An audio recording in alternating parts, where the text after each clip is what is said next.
Likhala ezimathonsi ivokane lithi lithathelwe iMfez eMnyama istrategy sokumaketha. Nginibelele iphinde futhi nginamukele kule channel ehamba phambili inkezo mina ngumfeze ngintuthu ngakho malubathi ilast born amagumede. Mhlawumbe makuthi usemusha la ekhaya uzophinde ngicela enza ukuthi uyasubscribe ungakhohlwa ukucomment nokulike kanjalo futhi ke nokushare okukhona okukhulu kunakho konke bafethu sokuqubuka umunye umsindo malana nestrategy sokushutha esisetshenziswe iMfez eMnyama laphana kulandela ukuthi ke kusabalela isithombe seMfez eMnyama kanjalo laphana nensizwa laphana untombi eziningi laphana ke bekhanda isithombe sesidi cover laphana kanye bepromoter ingoma yabo ezophuma ke laphana ke iMfez eMnyama featuring untombi eziningi kanjalo futhi no proud laphana isithombe esihloko sithi ngenelela ke kunesithombe kuvele laphana iMfez eMnyama i-actor ezifu ifuna ukushada lentokazi okanye lensizwe ngontombi eziningi ke ngithe sengibona laphana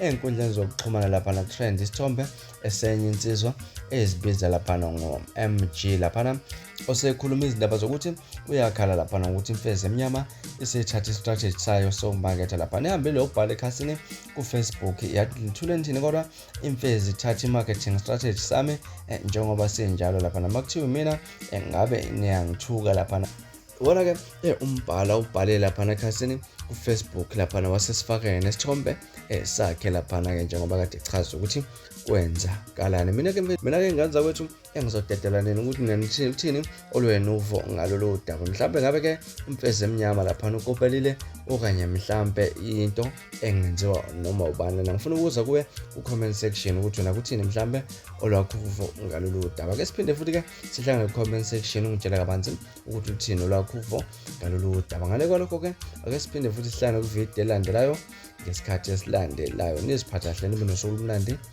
Ngimthanda kakhulu.